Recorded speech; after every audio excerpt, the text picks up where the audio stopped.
Joining me now in our visual radio studio to talk a bit about an upcoming event and the continuing unfortunate problem of suicide in our community. Rick Quevedo is here from Desert View Family Counseling. Rick, good morning. Good morning, Scott. Thanks for coming in. Thanks for having me. As I mentioned, we keep talking about this problem, which is so impactful to our families and our communities. I wish we could not have to talk about this anymore, but unfortunately we still do. And so there is an event coming up that I know you are involved with that we want to let folks know about, happening this Saturday, right? Saturday, yeah. So this Saturday at Lions Wilderness Park, we're going to have another 5K. This one's called Out of the Darkness. Okay. And for viewers that know our stuff, we did Love for That in the past, and that was local. Right. But this is actually national. And the way we got involved with this is there is a member in our community who reached out to us and who was actually planning to get this going for our community. Okay. And her mom died by suicide 2 years ago.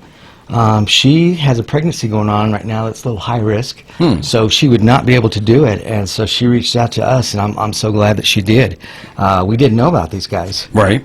And so this is, we're showing the event from Facebook, which is one way to find out more about it, of course. But folks need to sign up ahead of time, or what would you recommend? So if they go to the Facebook page on Desert View or Strides Against Suicide, the link is on there, and you can actually just register for free right there on Facebook. Okay. You can also do it the day of the event as well. And show up at the park? Yeah, right? At 8 o'clock. Okay, 8 o'clock, Lions Wilderness Park, everybody, for the Out of Darkness Walk for San Juan County. And again, let me talk to you a little bit about what you're seeing in our community, because, as I mentioned, this is a problem that we keep seeing and hearing about, and it affects, it sounds to me from what you've just mentioned too, all age ranges, all ethnicities, all socioeconomic groups. I mean, it really does not discriminate, does it? It certainly does not. And through our own work here locally, I'd like to say that we've made some great strides. However, after getting involved with this group, I just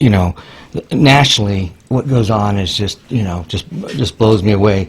And what I really like about these guys in particular is that the money that's being raised, they're actually doing research, and they're actually going into communities and educating people, and they're bringing a community together much bigger than what we could do. Right. And they're certainly advocating for each community they work with. Okay, and that's another great thing that by joining this larger organization, this larger event happening across the country, you can again get more eyeballs on the problem, I think. Yes, and I shared with you that my support group that I'm involved in on Facebook, and I don't want to really show names, but I'd like to just kind of show some pictures and stuff. Yeah, and this is so humbling to me every day. What I see, there's constantly new posts on there. That they just lost their loved one 2 nights ago, that today is the day of the service. They lost their loved one 10 years ago. And all these remembrances, right? Yes, and the number of the group was what? 11.4? I think 11,000 at least, plus, right? Like that, And that's just one of the many, many groups on Facebook as we scroll through and see some of the images of the people that have been lost to this terrible, terrible thing. And again, there are folks from San Juan County who could be pictured here as well, even though this is from a worldwide Facebook group. So as we scroll through, and I have seen local folks that are from our community in this group as well. Right. And we've got a lot of work still to do. And thank you for always being an advocate for mental health and for suicide prevention by having us on. Well, it's an important conversation to keep having. Again, as much as I wish we wouldn't have to have it anymore, but we keep hearing about these individuals who struggle, and I think even folks who maybe don't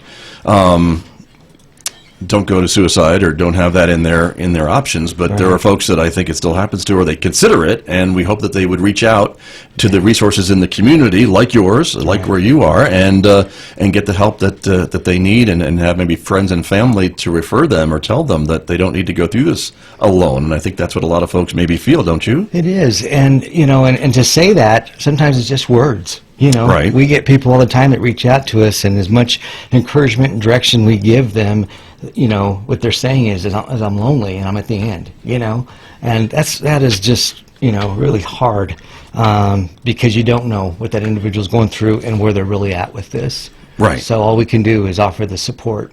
Very true. But there certainly are resources in the area that can be helpful. All kinds of resources. To folks of all ages, right? Yes. And so, of course, Desert View offers services. There's several other mental health providers in our community. We have a crisis line that we use. our Facebook and our Messenger is really just lit up this last year because a lot of people feel better texting and going on Messenger versus coming in and talking to us, and that's okay because maybe that's a start putting them in the right direction of getting help. Right, and that's certainly an option that folks would have, right? Yes. If however they want to reach out to you. Yeah. And so for friends and family members of individuals, if they maybe think there's something going on, can you share with us some of the things to watch for or listen for from an individual maybe to know when to offer help? We've talked about this many times because teenagers or even adults, changing how you eat and sleep and withdraw and becoming depressed. All these things can be just something that you might go through now and then. Right. And so it's really hard to tell, like, gosh, is this really that serious? But never take that chance. Never take that chance. And always try to find out what's going on with your loved one. You Right. know? Even if they don't want to talk about it, there's other ways to make them, get them talking. And I've got a little gal that reached out to me from the high school, and wants to do her senior project with us. And she said, you guys come in and you guys talk to us, and that's great and all, but, we're not really listening, sitting in those stands. But if we did something fun, and then you guys got your message across, I think you'd reach more people. And I thought that was great advice. Interesting. So, Right. I don't know what that means yet, but her and I are going to work on that. Okay. So, yeah. Well, but it says, it reminds us that different people get information different ways. Yes. And so whereas some people might just take it sitting in a stand and getting the message, Yeah. other folks do not. And so it's important to be able to get it to the different ways. Yeah, and then even people that come in, we encourage the therapist to go for a walk with them or play board games or do something to get their mind off it. Some people can come in and just tell their story. And Right. for some people, it's quite the process. Sure. But a lot of folks I know are sometimes concerned, as you mentioned, that maybe it's just a little bump in the road and maybe a little bit of a depression, but a lot of times it can be longer or can stick around longer, and that's when it's really time to pay attention to what's I going think on. that's what you need to watch for, is when it just doesn't go away. And a lot of folks that I've worked with through the years, even loved ones I've known, when they say, I'm scared and this feels different, that's a sign that, it's a little bit bigger than what they've been dealing with in the past. Right. And there still is help available, certainly, Yes, right? always. And shouldn't be afraid to talk about it. Correct. Is the other thing, too. So, again, we want to remind everybody about the event that is coming up this weekend on Saturday, October 12th. I can't believe it's October 12th already, I know, but isn't it's that coming crazy? up. Yeah. 8 o'clock, Lions Wilderness Park. Yep, it will start at 8:30. Okay. Yep. And this is a 5K walk, you 5K said? walk, yeah. All right. And we haven't put a whole lot of advertising in it. We haven't put out a whole lot, but we have raised a nice little pot of money, and we've got like over 186 people say that they're coming, so that's really amazing. Very good. Now, you said it's free to register, It's so free, yeah. so do I need to get pledges, or how do I raise money for you? Just come join us. Just show up. Just show up and be a voice. Okay.